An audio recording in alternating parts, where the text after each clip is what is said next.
let me start with a little presentation on this webinar. Thank you, Okay. Leonardo, for being here. I know that we have talked before, but I'm so thankful for our audience and for the people who will join this Facebook Live later, because this is how we are going to celebrate English Language Day. And for some of you that probably don't know about this day, well, this is a day that was established by the United Nations actually in 2010. And on this day, it is also celebrated Spanish Language Day. So, why did they do this? Well, basically to celebrate the multilingualism and also the cultural diversity in that organization. And today, as says our webinar's title, we're going to discuss about how to acquire languages. And I would like you to feel pretty confident on raising your hand or asking any question. Remember that we are we don't want anyone to feel like, oh, this is a lame or silly question. We want you to feel like in a very intimate space where you can say whatever you want, okay? But always with respect. Well, and for the people who don't know me yet, I am Laurenis Hill, moderator of this session and also manager at the American Space at Instituto de Formación Idiomática, IFISA. And Leonardo Mago is one of our Access alumni who graduated in the year 2019 with the Access program. Welcome, Leonardo. I think Thank you the so much, microphone is Lenny. all yours.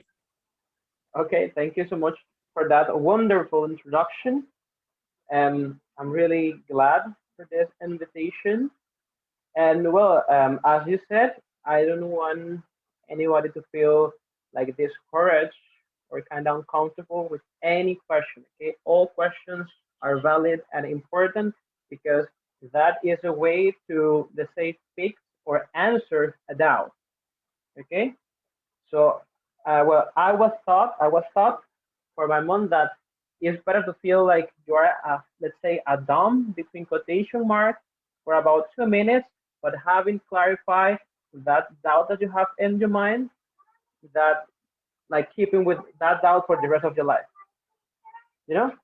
So as I said, I'm going to highlight that.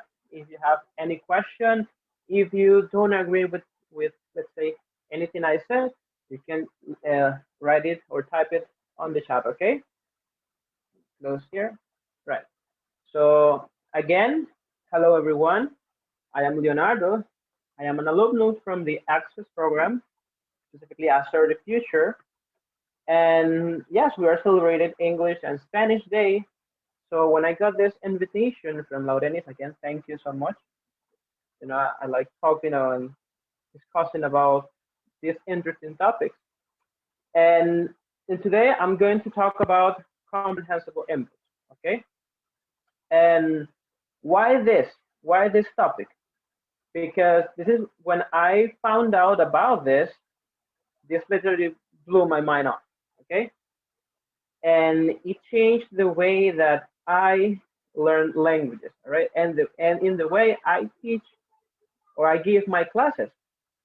Okay, this is something that I have been putting into practice for about, let's say, around 7 or 8 months. Okay, and I can say that the results are unbelievable. All right, so because it's something when I talk about something, is that I do a research first, but I also like to try this stuff firsthand. I try this stuff myself, so I can have a concrete opinion and answer when people ask about it. So at the end of the presentation, I'm going to let you know how this helps my students, well, my students that are learning Spanish. Okay, because Spanish is a tricky language. It has a lot of rules, a lot of exceptions, and so forth. Okay. All right. So comprehensible input. Before starting, I want to let you know some things about this man. First of all, his name is Sthephen Krashen. Okay, Sthephen Krashen. Sorry. He was born in May 14, 1941. And well, he's got a PhD in linguistics. Okay, basically, linguistics is the, let's say, the branch of the science that study languages, the syntax, grammar, the structures, and things. That is linguistics. Okay, so everyone has a clear idea about it. And okay, as Laurenis mentioned at the beginning, and this is his statement. Okay, everything I'm going to say, I do not possess that. It's not mine. Okay, it's the Professor Sthephen Krashen information. Okay, so when he uh, gave a presentation about comprehensible input for the very first time, he started with a very outrageous statement, and that was the one Laurenis said. Human beings, we acquire the languages the same way. I'm going to repeat that again. We all acquire languages the same way. Now, I know there's something called individual variation, and this establishes that, okay, everyone is different, right? Lauren is different from me, I'm different from you, and so forth, right? And we are quite aware of this fact. However, there are certain things that we all do the same. Okay, let me move into the next.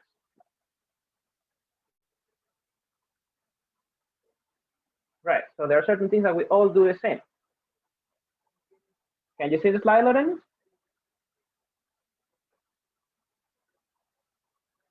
Yes, yes. Yes, I can. All right, cool. Right. So one of the things we all do the same is digestion. Okay, same process, same pattern. You take the food, you put it in your mouth, you chew it up, the food goes down your throat, it reaches your stomach, and the process is done. Same process is done in North America, in South America, in Europe, in Asia, in Africa, all over the world. Okay, it's the same process. Now, I also added the way we see stuff, but it's something subjective, right? Because I mean, maybe if I see something, it might be like not as appealing as for Laurenis, right? But there is something that we all do the same, and that is the visual system.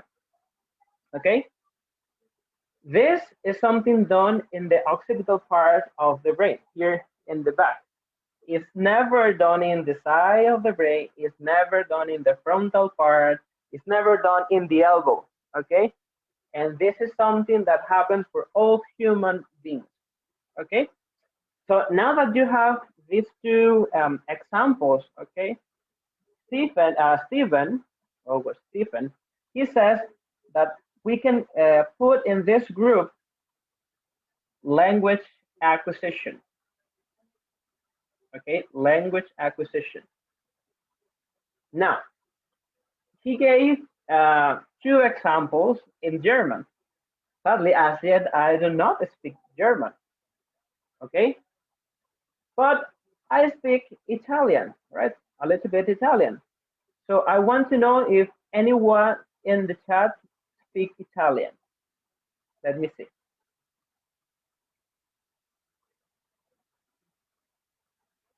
Let me see. Somebody speaks Italian here.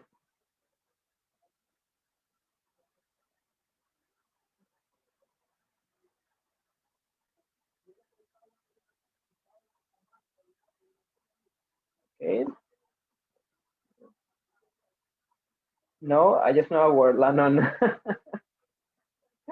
All right, but that is that's important. At least you know something.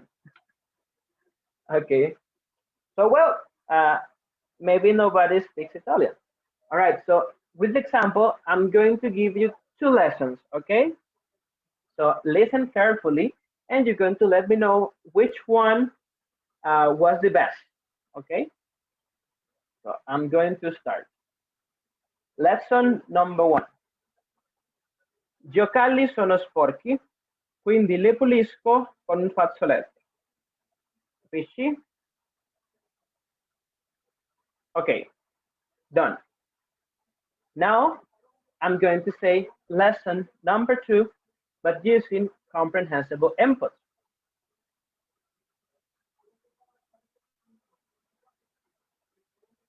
A minute. Right. Before starting, Lawrence, can you see the presentation? Yes, yes. All right. Hey, All right. Leonardo, why don't you repeat that first sentence? Because I don't know. I think that I got a word, but I'm not sure. Can you please repeat that first sentence you said in Italian? Sure. So, oh, there's somebody who speaks Italian. Maria Marcela looks like she speaks Italian. All right, so you are out of the game by the time. At the end of the session, we can speak if you want, but right now, you're out of the game, okay? Because this is an example, okay? Right. So, again, the lesson number one was this. Gli occhiali sono sporchi, quindi li pulisco con un fazzoletto. That is lesson number one. Okay? Now, let's say that before using comprehensible input, let me ask you a couple questions. Do you think that if I keep talking this way, will you pick up Italian? Let me see in the chat. Do you think that if I keep talking, parliamo l'italiano in this way, vuole capire something? O qualcuna cosa? What if Probably. you repeat it slowly, or like in a slow motion? Okay, well, with the first one, probably not. Let me try the way Laureni suggested. I'm gonna repeat the same sentence, but slower, okay? So it would be, gli occhiali sono sporchi, quindi li pulisco con un fazzoletto. Did that change anything? Probably not. Okay, now what about if I write out the word and you read it? Nope, that wouldn't help either. Now, what about if I write out the word and you copy it down? Would you learn Italian in that way? If you don't understand anything?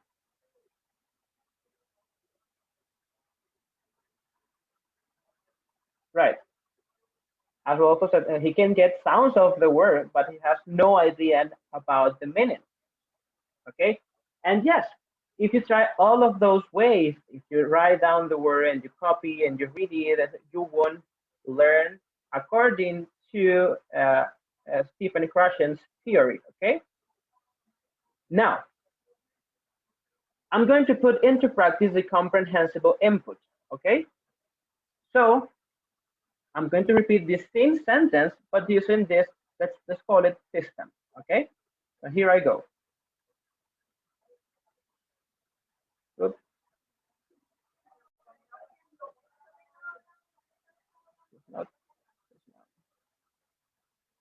Okay. Giocali. Okay. Giocali. Can you say it? Giocali, right? Giocali. Giocali sono sporchi. Ok? Gli occhiali sono sporchi. Ok?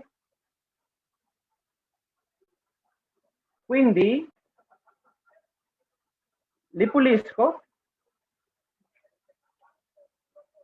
Li pulisco. Li pulisco con un fazzoletto.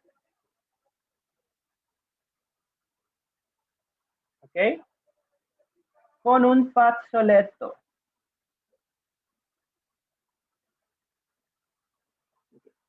Laurenis, could you hear that clearly? Yes, yes. All right. Ucali, con un fazzoletto. Well, maybe All right. I'm not pronouncing it well. Sorry. It doesn't matter. It doesn't matter. So I want to ask everybody, which lesson was the best? Number one or number two?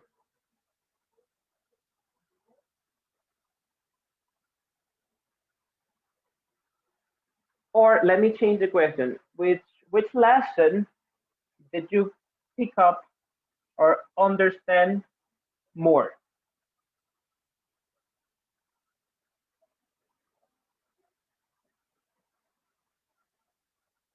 Rodolfo says, I think number two. Shirley says number two. Okay. What about you, Laurenis? Well, definitely number two is best. Okay. Yes. And oops, here. For me, Alberto says for me number two. And this is because of comprehensible input. Let me try to change the next presentation here. Right. Right. So, and this is because the comprehensible input. And according to this example I gave to you, and that most of you agree that the second lesson was the best, we can say this. The same thing I said at the beginning, but changing a little bit something. We acquire languages in one way and only one way, when we understand messages. Okay? So maybe you didn't understand the whole sentence, but you have the idea of what I'm talking about. Okay? And that is what matters, that you understand the message. Maybe not each word because you're not related, you're not accustomed to the language. This is your first approaching for most of you, but you understood the message. What a minute. You know that I'm talking about some glasses, and the glass is dirty. I mentioned a hanky, well, a handkerchief, and I cleaned it. So you have the idea. So if I keep talking to you in this way using comprehensible input, if I tell you anything, you will pick it up, you will understand it. So, and when we understand messages, that is what we call the comprehensible input. Okay? Messages that are meaningful to us. Mi scuso, sono arrivato un po' tardi e non so. Teacher Ralph, I'm gonna talk to you later. We have someone who speaks Italian. That's very good. But as I said, these people are out of the game by this time. All right, all right. So as I said, let me repeat that again, so people that is joining right now can have a better understanding. We acquire languages in one way and only one way, when we understand messages. And we call this comprehensible input. All right? Messages that are meaningful to us. So basically, this talks about that it doesn't matter how someone says something. No, what matters is the message itself. Okay? Because right here I use a lot of pictures and movements and things and gestures, and you got the message. Okay? So that is what matters when acquiring languages. Okay?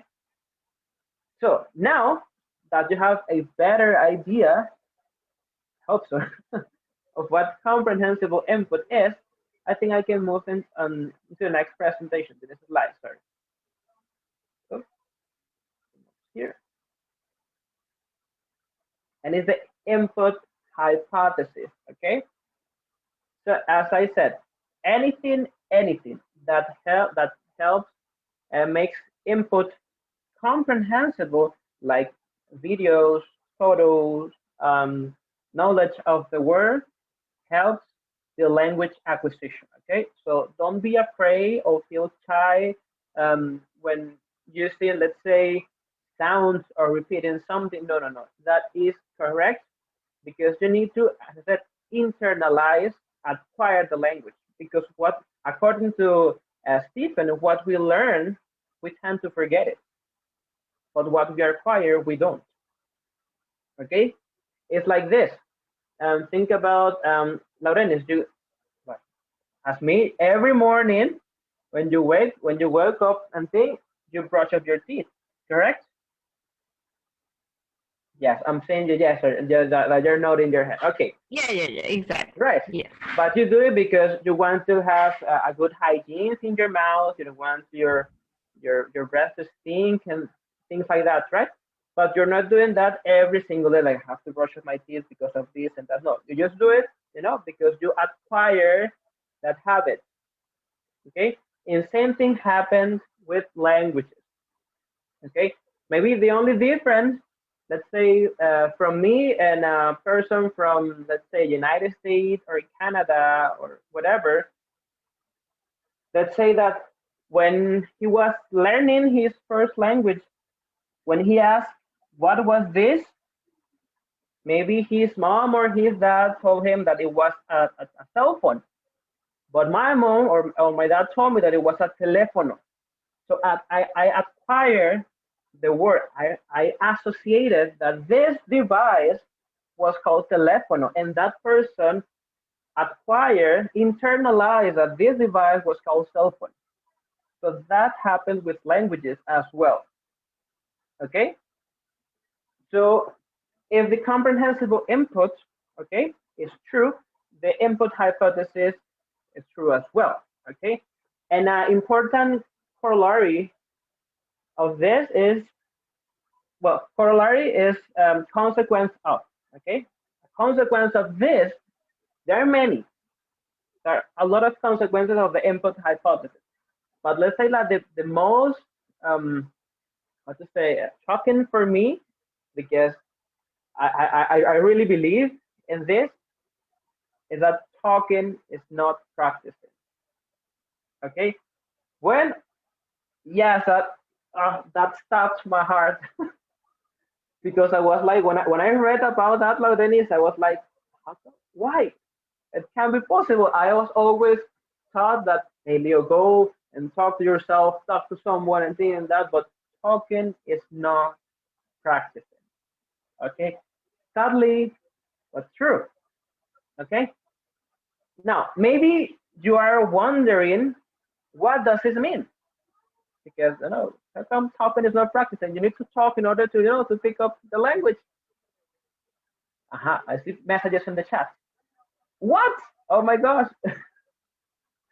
I told you that this part it was going to be uh, on fire. Yes, my friends. According to Sthephen Krashen, talking is not practicing.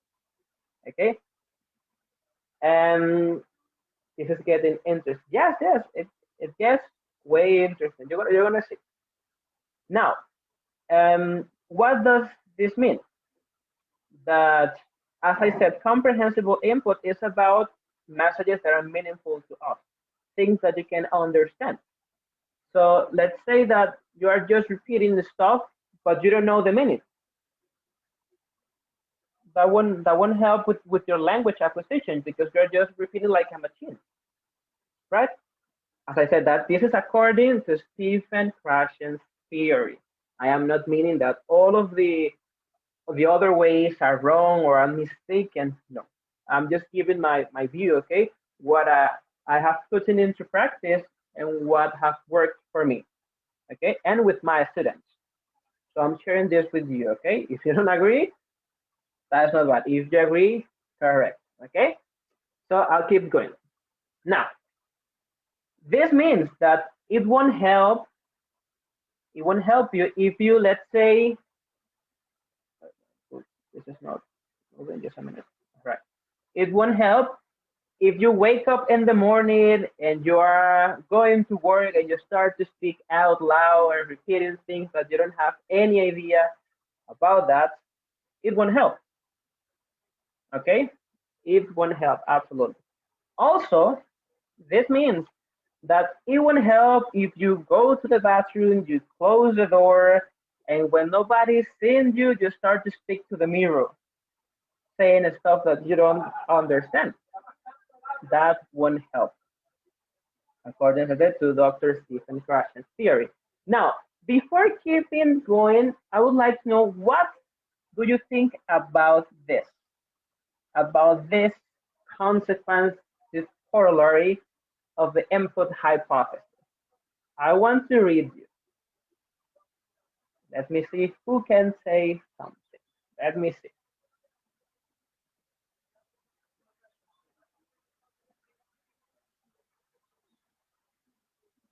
One, two.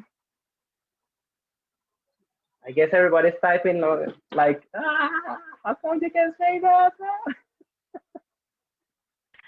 Yes, you know my opinion regarding this thing, but we're talking about input here, so talking is not practicing. Well, that hit me. That hit me because I have Yeah. a conversational club, and many of the audience belong to the conversational club. So, I mean, it's totally the opposite to what I always say to them. Let's talk, let's practice.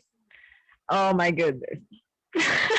Yeah, but I mean, maybe that helps to to an extent, you know, because maybe the way you are given the club, or you are, given the presentation thing, has a lot of resources and people can get the message.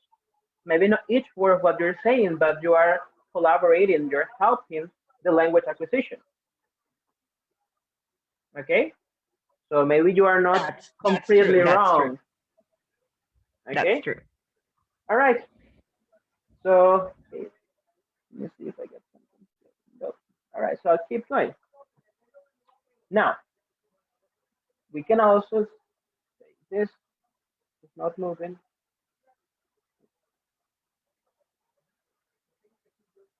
What we can say is true according to this input. Yes. Leonardo, we have a message in the chat. Do you see it? It's from Um. Rafael. All right. Just a minute. Let me see. Oh yes, it came up. Getting a new language is like playing a puzzle. Thousands of words that your brain has to connect and give meaning. It's true. It's true. But the way that you do that, well, the way that language, I mean, the comprehensible input recommends, is that you get those messages in a, how to say, in a easy way to understand. Okay, that is what comprehensible input recommends. And I'm going to talk about this, what you mentioned in the last slide. So keep here, okay? Keep waiting a little bit. Right. So according to this point we're talking about, what we can say about the input hypothesis, what is true, but talking is not practicing, is that when you start to speak, it is not the beginning of your language acquisition. It is the result of all the comprehensible input you've gotten. Okay? This is what is true, as I said, according to the input hypothesis. Okay?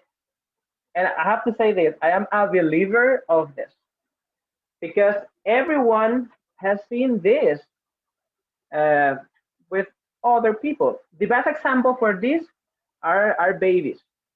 Okay? Because let's say when babies are born, they don't speak a thing. Okay?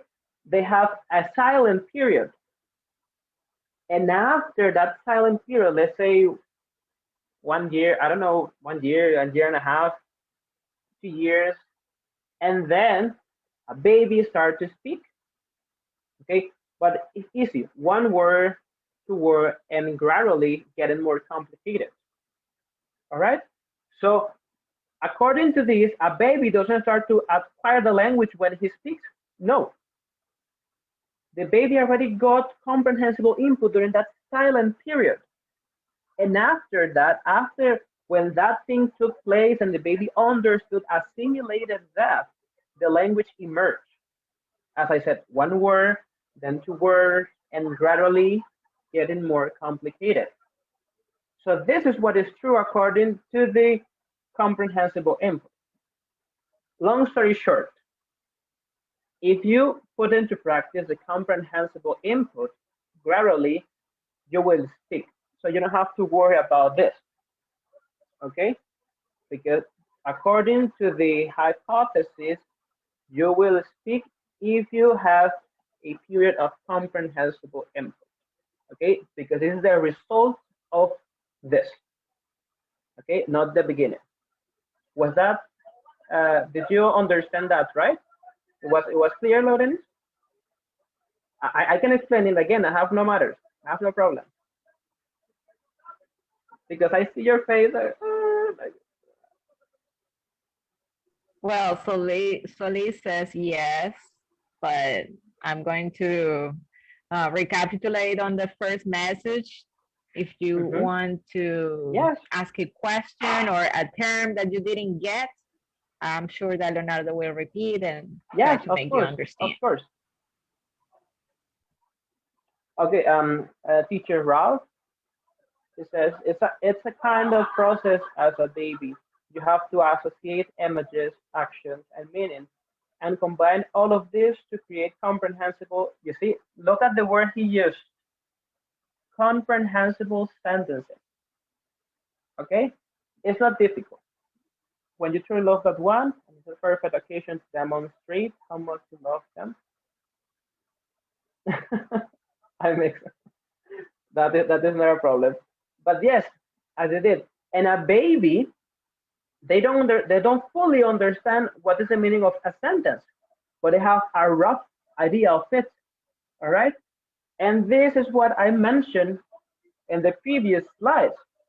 You don't need to understand the whole sentence, each word that I'm saying, but you need to understand the message.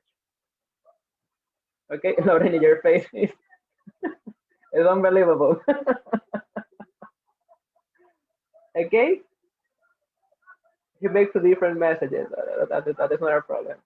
But I understood what you meant, Ross, so no problem. Okay, so I think this point is clear, right? So I can move to the next slide. Yes, Orenis?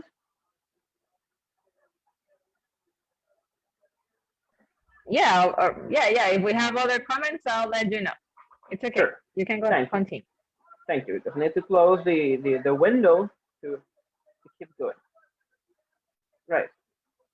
Now, I want to talk about, right, something called effective filter hypothesis. This is another hypothesis that is in the comprehensible input information, okay? And why is this so important? Because this answer a lot of questions that many you have or you have had, okay, during the years. So according to this, to the effective filter hypothesis, there are a lot of factors, okay, in this, several factors.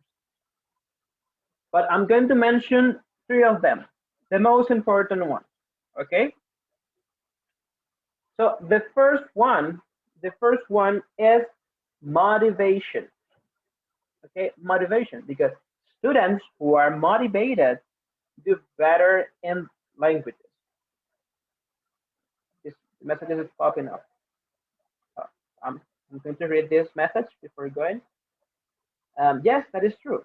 I have been in a situation that I haven't understood the sentence, but I have gotten the message that it's clear, but it works. I couldn't agree more. That is comprehensible input, my friend. Now you know what is the name of that. That is called comprehensible input. Well, of language acquisition. Okay, right. So that is the first factor. The second factor that helps language acquisition is self-esteem. Self-esteem.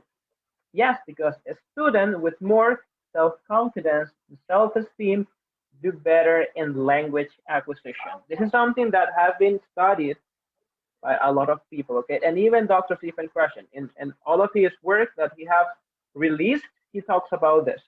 We can get the links on Wikipedia, okay? And if you want, I can send you some. If you want to do a how to say, deeper research, okay? And the third factor that helps language acquisition is anxiety. The lower the anxiety, the better the language acquisition. Okay, so these three factors are what will help you to acquire a language. Okay, so and I'm going to explain this with an example. Okay, now let me ask you, have you ever been, as I think was Ralph, in a situation where you forget that you're using the your target language, the language that you're learning? Hmm? Can you say something about that, Laurenis? Have you ever been in that spot? Well, not so often, but it happens. It Mm-hmm. happens, yes. When I'm at home and mostly when I am working in my laptop and I'm gonna say something to my mom and I say it in English and then I oh it's my mother. So I Oh, need to switch to Spanish. Yes, that has happened, but not very often. okay. People say, I'm not sure, but maybe sometimes in reading. Yeah, sometimes this is blowing my mind. Yes, it it did with mine as well. But yes, if this has happened to you, that is when the language acquisition takes place. Because imagine you're reading about something you like a lot, but you temporarily forget that you are, how to say it, you are reading, let's say in English or in your target language. It can be English, Spanish, German, French, Greek, Italian, anyone, okay? So when you temporarily forget, when you are completely focused on the message, is when language acquisition takes place. Okay, or maybe sometimes you are listening to a song or a video or whatever, and you are enjoying that. You're having fun. That is when language acquisition takes place. Because, and now why? Because your motivation is high. Okay, because you are enjoying that. You feel joyful. You feel happy. You have a good self-esteem because, well, in this case, has nothing to do with that. Okay, but we can say that if you are listening to, I don't know, something, let's say sad or gloomy, it might be related to it to a certain degree, but not too much, okay? But when speaking, self-esteem is important because if you have a high self-esteem, you are like me right now, happy, smiling everywhere, all right? So self-esteem is important when learning languages, as Lauren is doing right now, well, as you always do. And as I said, anxiety. Well, also, Dr. Stephen, he says that anxiety must be zero, zero when learning languages. Because if you feel anxious, if you feel anxiety in your body, that does a lot of things, that's what half the study is about. In your brain, with the hormones, some things that blocks this, okay? And that is what is the effective filter about. Let me read another message before keeping going. Sometimes when I'm talking to someone in Spanish, I forget how to say a word in Spanish, but I have the English word in my mind. Yes, the things that is like me.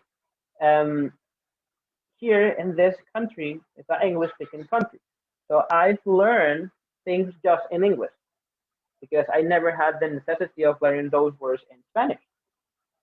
So when you ask me, hey, but how do you call this? What do you call this in Spanish?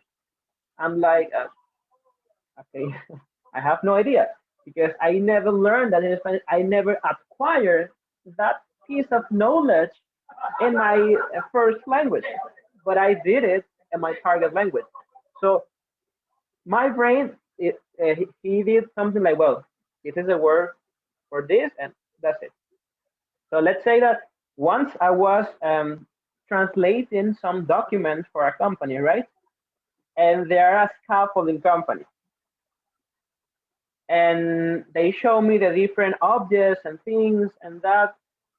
And when I had to translate them, it was horrible because I had zero knowledge about that in Spanish.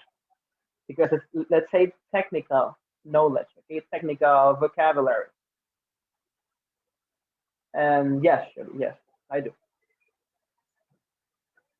So that might happen because when you acquire a word, it doesn't matter the language, that will be the one that will pop up, okay? That will pop up when needed, okay? Remember the example I gave you about the phone with the guy from United States, Canada, whatever, okay? The word you acquire, that will be the word that pop up when needed, okay? Nice.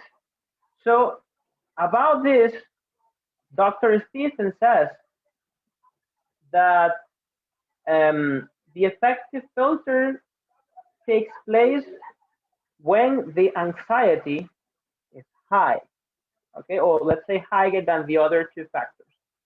So I did something here, I made something here, and let me see if I can put it right. So according to Chomsky, okay, he said that we have something called LAD in our brain. This means language acquisition device. Okay, a device like, say, a phone, a computer, but he called it in that way. He named it in that way, language acquisition device. Okay, so our work as teacher, as a student, as learner, okay, let's say as learner, we have to take the input and put it into the LAD, right? But must be comprehensible input.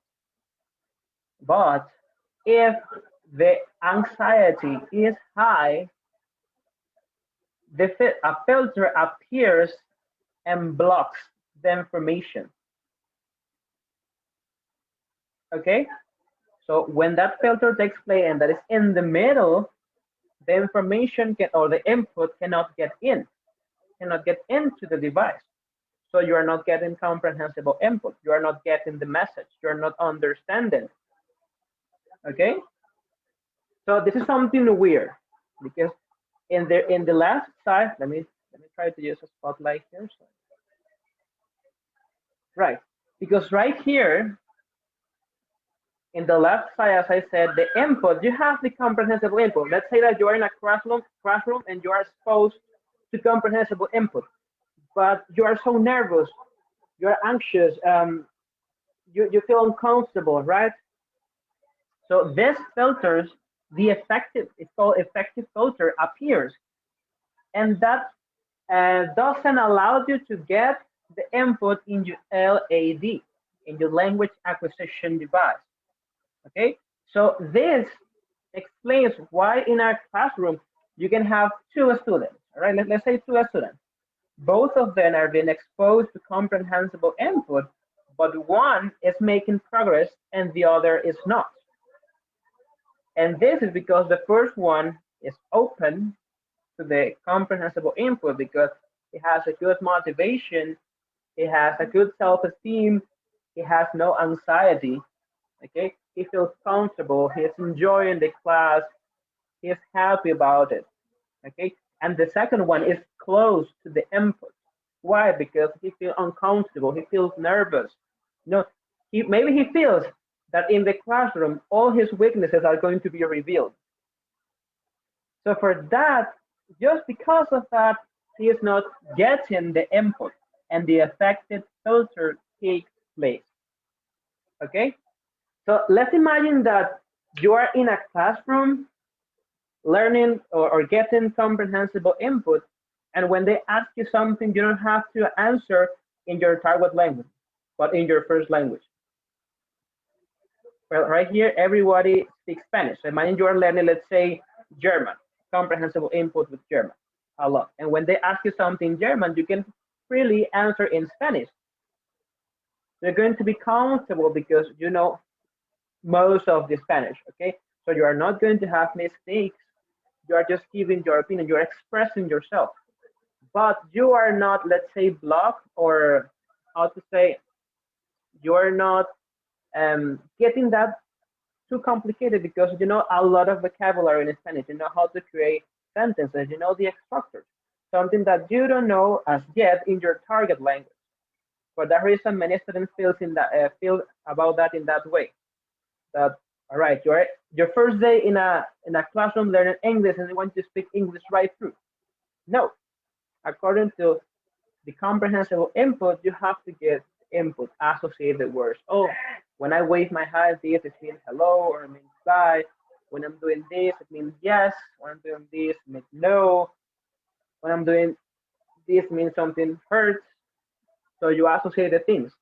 Because if I do this and I say it hurts, maybe somebody who doesn't speak English don't understand, but he associates my expression with the word oh hurt. So maybe hurt is something painful.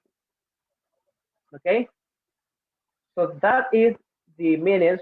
I was giving an explanation about the effective culture. Okay. So what do you think about this? Do you agree with this? Let me read you in the comments.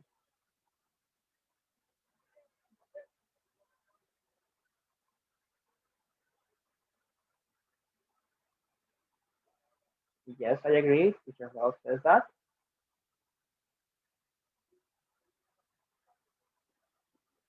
Okay. Laurenis, what is Laurenis? Because she was the one that Yes, you yes. appeared, that you appear. And now I want to hear, I want to listen to your opinion now because you said that your thought and Well, something. I wonder why Chomsky said or put that name to it. Like, why not just saying the brain and just putting a different name, like language No, acquisition device? be- Why not just because saying brain? no. This language acquisition device is in the brain, so it's a part of the brain that is in charge of the language acquisition. Okay, but he just named it in this way to give an example. Okay, but this occurs in the brain. Okay, Yeah, I got it. I got it. Actually, right. But I totally what agree do you think about that? with this theory. With the example I gave about the two students, the one that is open to the comprehensible input and the one that is not. Well, I was just going to say that it is true about the filter that we get if we are not enough motivated or if we have anxiety. This is something that has been going on since many years. I mean, you don't have to be an expert to realize that this happens in the classroom. And if you have students who are struggling with something else or that you don't feel just comfortable saying, a sentence or if they don't understand or when making presentations. I mean, there are many examples. So if they are not motivated, if they are not understanding the message, and that's useless. Let's say it's useless. Yes, Um, it is. because if they don't see the value right there that of the message that they have to deliver, they will not get any acquisition of the language. That's totally true. I agree with what you have been saying so far. Yes, and you know what I did love about this is that they mentioned that sometimes, well, I say most of the time, students feel that a classroom is a place where their weaknesses are going to be revealed, are going to be exposed. You know, because they have, let's say, social pressure about no, this. If I say this, they're going to laugh about this because maybe they know more than me, or they're gonna have a weird pronunciation and things. But that is normal. That is normal. All right. But Venezuelans, so we are Venezuelans, so bullying and things Se le quedó. It's part of us. It's part of us. But that collaborate with anxiety and the affective filter. So from now on, do not do that when learning languages. Support, cheer up if it is somebody learning a language. Then, oh, maybe your pronunciation is not as good right now, but it will be. It will be better. I know that because why? One of my students asked me, Leo, why it's so difficult to me to roll the tongue in Spanish? Why have to say floor or margarita and you roll the tongue? And I said, well, because this muscle, I've been working this muscle since I was a child. Even when I was like 3 years old, 4 years old, I couldn't pronounce or do this sound, right? So I had to work, train these muscles, and then I got the result. Same thing happens in languages. Okay, when you start learning a language, your pronunciation is not going to be the best, it's not going to be perfect, but it will improve gradually. All right, we have another message here. Yes, it frequently happens with teenagers, English students. Yeah. Even in Spanish or any kind of language, because and right now that everybody feels like that everyone is attacking them and they are so fragile and delicate and things. So we have to be really careful with this, extra careful. Right now, um, I gave two sentences, okay, or two statements. The first one was we all acquire languages in one way, and only one way. The second one was we all acquire languages in one way and only one way.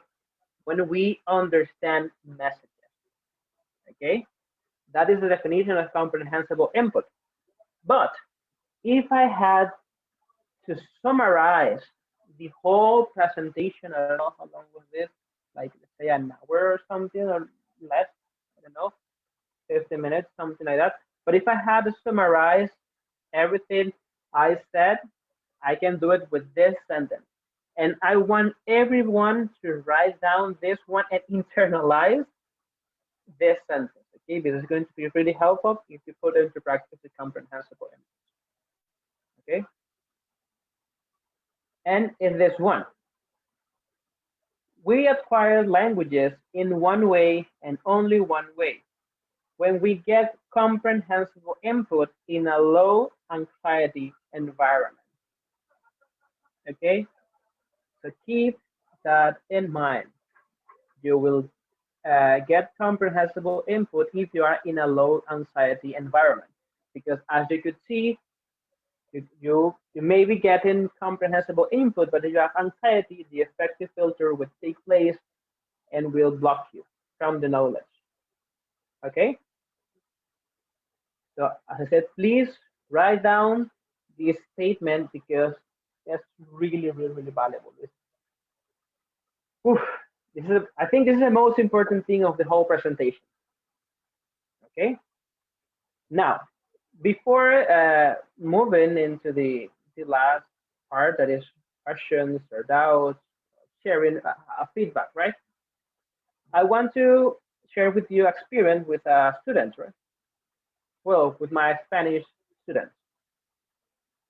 You know that Spanish we have a lot of nouns and pronouns, direct object pronouns and indirect object pronouns like la, lo, le, les, los, so forth.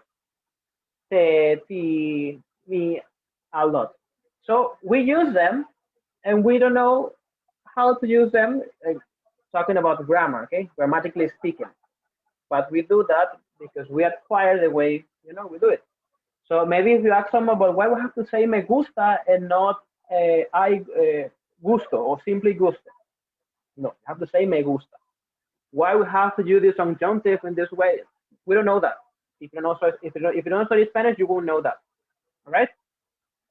So they were like, Leo, how can I learn this? How can how can I know when to put this into practice? Or when to use this? Because it's so difficult. A rule says this, but the other one says the other. and those statements crashes into each other, and it's a total mess. So I was trying to get a way to explain this to them because it's true. If you read the grammar, if you read the statements, the rules that we have in Spanish, some of them agree with the other to a certain degree. Okay. So as I said, when I found out about the comprehensible input, I put this into practice. So I said, just let's use this. Okay. And the thing is that they learned this without knowing because it's something that happened unconsciously. Okay. You won't notice that. Okay. So after the silent period, okay, they had, I say silent period between quotation marks because they already speak Spanish, okay? But they couldn't do it, let's say, perfectly.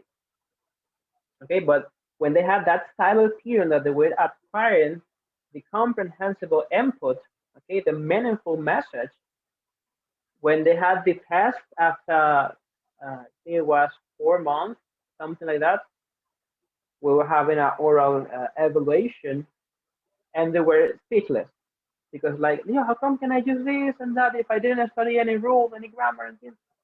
Because you acquire the thing in that way. Same example that happened with the phone. When you ask about this, no, this is the phone, this is the telephone. Same thing. You learn that you have to say, yo te quiero decir algo a ti, and that you cannot say, yo quiero decir algo a ti, because it sounds weird. Something's missing. So, and with this, and about this, I have a lot of examples in Spanish because Spanish is weird, and this is because when we're talking about dialect, there are no rules for this. It's the way people speak, and we cannot explain. Okay, so that's it for me. As I said, please write down that statement I gave. Okay, because it is really important.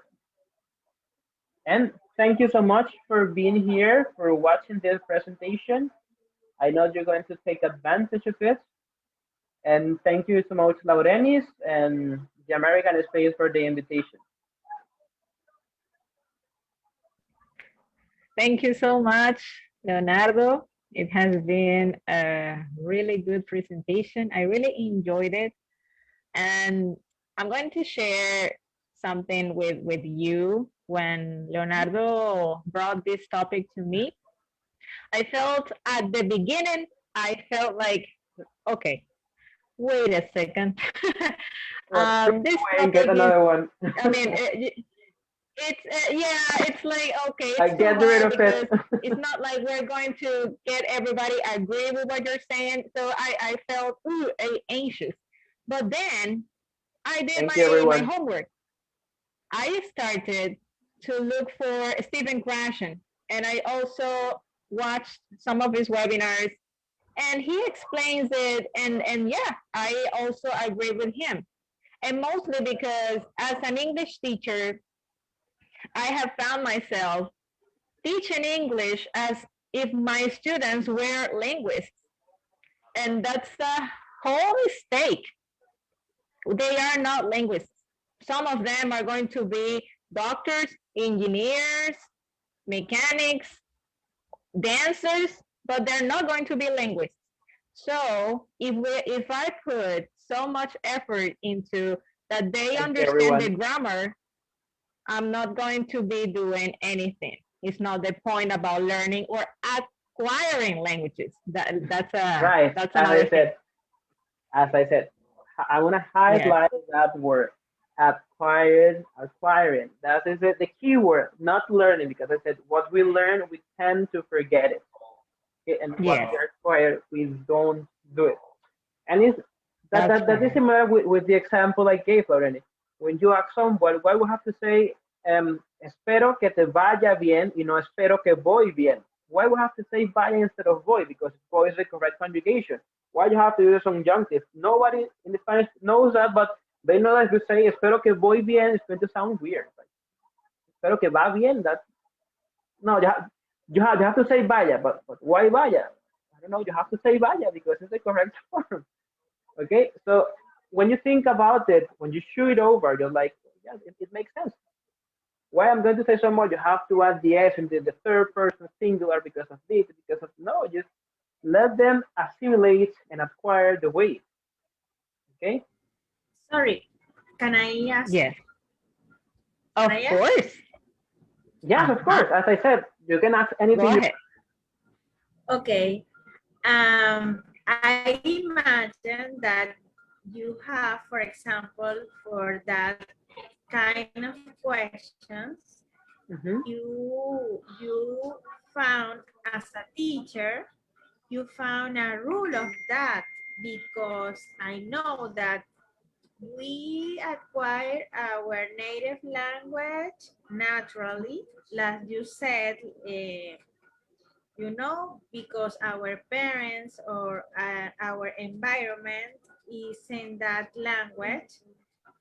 Mm-hmm. But when you have to teach another people, Mm-hmm. I think we associate, we try to learn quickly, and Mm-hmm. we use some rules that is called grammar, because grammar for Yes. me is like Mm-hmm. a rule, is Mm-hmm. the grammar Mm-hmm. can help us to learn quicker.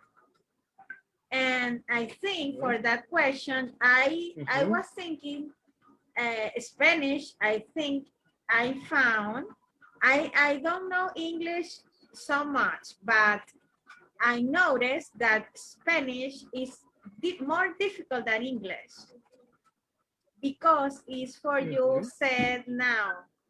Yes, we have a lot of lale that Yeah, a lot of I tenses, conjugations, yes, a lot of rules. Yeah. conjugation. And I noticed that, for example, some verbs are for children, sorry, for male, or another for female. That have genders. And Yeah. English, no, you have only, yes, is the verb is the same for all the nouns, and is advantage for us, I Correct. think. Yeah, indeed it But is. when I think in another position, yes, that English wants to learn Spanish is difficult. I was thinking that um, is because it's difficult. I think that we need to be a lot of motivation, no? Motivated Yeah, for so you have quite learning motivated, a correct? language. Is yes, and I think when you said the comprehensible input, the point for me is how you can get because how do you get the comprehensible input? I think we need to, to use a flashcard, learn new vocabulary, I think, Mm-hmm. in Yes. that Okay, Shirley. way, because Mm-hmm. Keep going, keep going. yes, I think because the point is, what is the comprehensional input? Okay, for us, because we have comprehensional input when we study. I think when we learn new vocabulary, because if you, how you can found something comprehensible when you know the words. I think how the word are pronounced, and I think we know to learn vocabulary for comprehensible input. Hmm. I think Yes. Yes. because comprehensible input, we need to understand the words. Yes. Basically, is And that, but not the word, the another message. thing that, The for message. example, uh, but the message is, okay, understand that But sometimes the message, you think you need to learn how's a child, how's a baby, as a baby. Okay, okay. Thank you so Start much from for that. scratch, I think. Right, right. Everybody start from scratch. You're totally correct. Thank you so much for that question. Okay.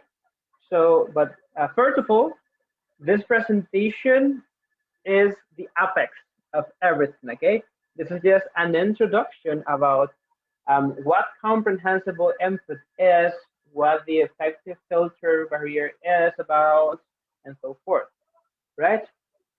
I never talked about different ways to get comprehensible input or resources, okay? Because I consider it's a lot of information just for one webinar, okay? So that's this one. We can have another one, and I can teach or give resources about how to make the messages meaningful and thing and that, okay?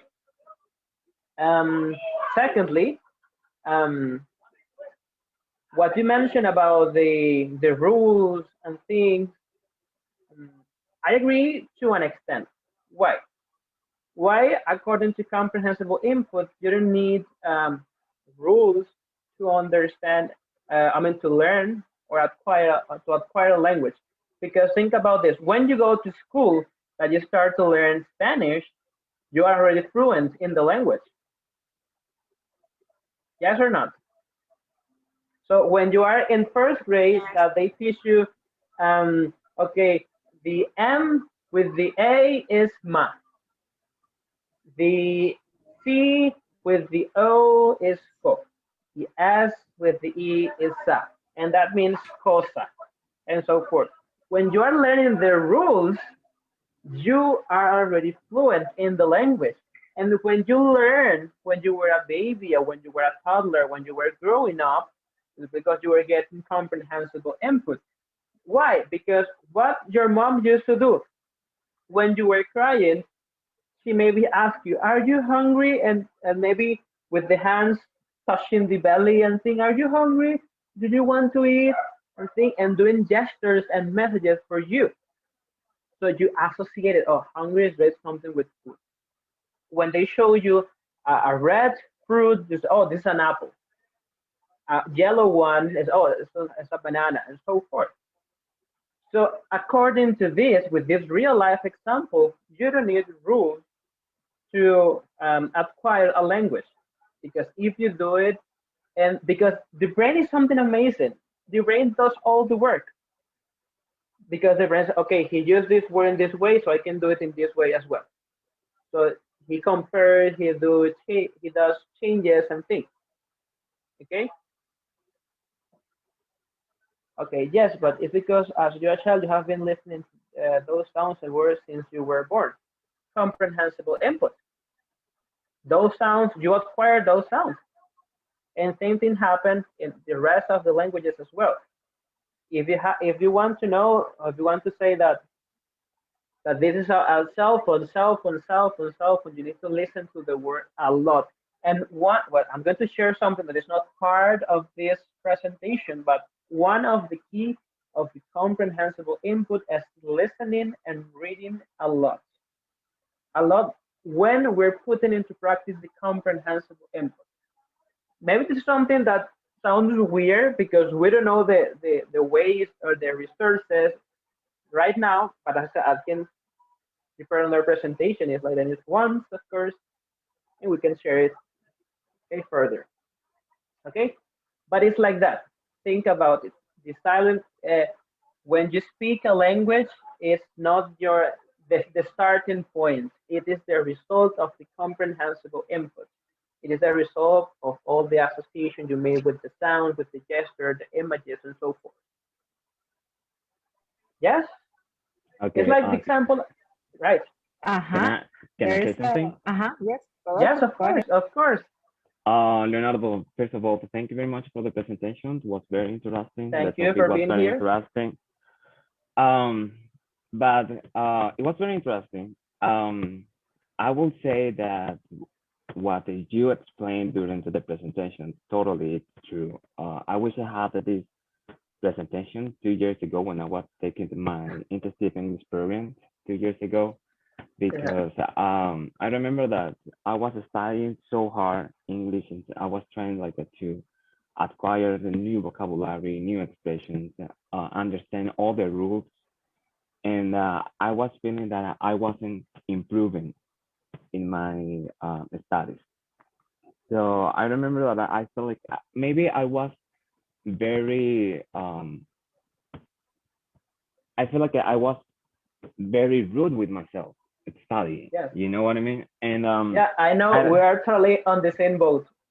yeah, and I will say it that way. I remember that maybe in that moment I was very anxious because I wanted to sound like Americans in the moment, and I Yes, remember that anxious. I remember that one of my professors, she just stopped me and she told me like, Rodolfo, you're never gonna sound like an American. So just try to be relaxed and just try to speak with American. If they understand what you are trying to say, you're done. And if you understand the message from them, you're done. So just try to be relaxed, don't be anxious. And since that moment that I feel okay, I'm gonna be relaxed, I'm not going to be anxious, I feel like I started to improve in my English classes and in my English vocabulary and anything. So I totally agree with you in the one of your slides that say like when you are very anxious that the knowledge is blocked. It's Mhm. totally true. That's very true. Yes, because think about this. Learning. Let's compare those two definitions. Okay, learning is about grammar, rules, and things. The S and the third person, the O, yes, for the plural when we're ending in O, and it's irregular, so it must change, whatever. So that is painful. That is painful. Imagine when you have to spend all time read, okay, speak, spoke, spoken, awake, whoa, whoa. That's horrible, painful, and it's tiring. Okay, tiring. What is wonderful about comprehensible input that is not painful. It is enjoyable. Okay, because what we recommend, well, I say we are. I'm including myself now because I'm a believer of this. So and I practice what I preach. Okay, is that you must put into practice comprehensible input with stuff you love, stuff you enjoy. Because when you like something, you are not going to say like, oh gosh, I have 2 times reading about this. I have 2 hours doing this. Oh my God, when this is going to no. You can spend the rest of your life doing that and it's going to be fine because you love that. You feel to do that. Okay, nobody's forcing you. Your motivation is high, your happiness is rocking up. Okay, so that is comprehensible input about acquiring. Acquiring is not painful, it's enjoyable. And for that reason, anxiety is low and the effective filter is gone. I would like to ask you something. Yes. Um, when to know the difference between if you are anxious or if you need more practice? Because for example, you can have a lot of input. You are listening Mm-hmm. music, you are listening to music, you are watching a lot of TV shows in English, and you are Mm-hmm. reading books in English. So your input is very high, but your output it's not so good. Like when you are writing or when you are speaking in a language, it maybe can be in German, Mm-hmm. it can in Mm-hmm. Italian, whatever. Mm-hmm. How to identify that your output is not good because you're anxious or because you need more practice? Okay. So remember that output is about you. Okay. Basically, output is about you, what you do, what you speak, what you read, and so forth. Now, input is what comes into you. Okay, what you get, and that is what we want. Because as I said, the output doesn't matter because the output is painful. Output is grammar you learn. Let's say sentences you write down over and over, and that is what we don't recommend when we're talking about comprehensible input. Why? Because you are tracking yourself. You're conscious about that. Like, all right, I've read this 20 times and I haven't learned this as yet. So you feel that you are stuck. And that horrible feeling is going to make you anxious, it's going to make you suffer, it's going to make you feel down, blue, and that will stop, that will cease your acquisition. Okay? So we have to trust the comprehensible input. Why? First of all, because it has been proved with babies, okay? And even us, we have gone through that, okay? Because we already speak a language, we already speak Spanish, so I do, right? Even Laurenis. So this happens, and this is true. So one of the statements says that when you get comprehensible input, and you must make sure that the input you're getting is comprehensible, because you might be getting input, but it might be not like meaningful or comprehensible. And that's something that we have to highlight a lot. For the reason I always mention those two words together: comprehensible input, meaningful messages, because that is the key of that. Okay, because as I said in the previous example with Italian, in both lessons I gave you input because I was saying something to you.